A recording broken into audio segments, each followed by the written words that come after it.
All right, a warning up front about this next story, okay? It may not be suitable for young children to hear, so just take a moment on that.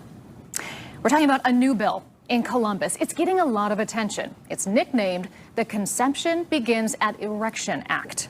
Columbus Bureau reporter Morgan Trout explains it's an attempt to expand the conversation about unplanned pregnancies and whether men should be held accountable as well. One more reminder, this report does use technical language.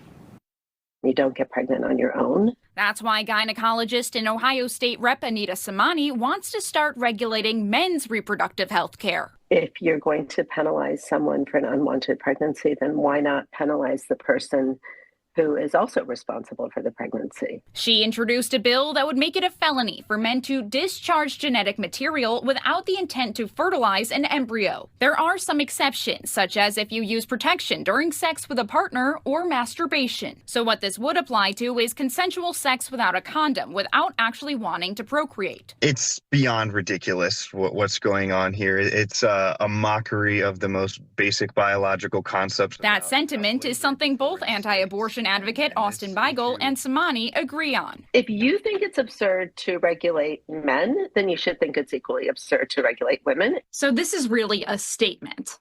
It is a statement. Voters legalized and protected the right to abortion in 2023, but activists like Beigel are still trying to reverse that. He says that in the coming weeks, lawmakers will introduce a new bill to criminalize abortion totally. It just says human life begins at conception. Therefore, all the protections that are offered to other people under the state law are also offered to the preborn. He adds that he understands that Somani is being satirical, but that she's missing the mark. The pro-life movement has never tried to regulate women's bodies. We're trying to regulate the actions of people who want to kill another person. Beigel says this bill is invasive and isn't based on science, and he questions how the Democrats are spending their time. If they think that it's a waste of taxpayer money, well, then they should think the same on the other side. This bill likely isn't conceivable in the GOP-controlled legislature, but it is heating up the conversation. At the Ohio State House, I'm Morgan Trout reporting.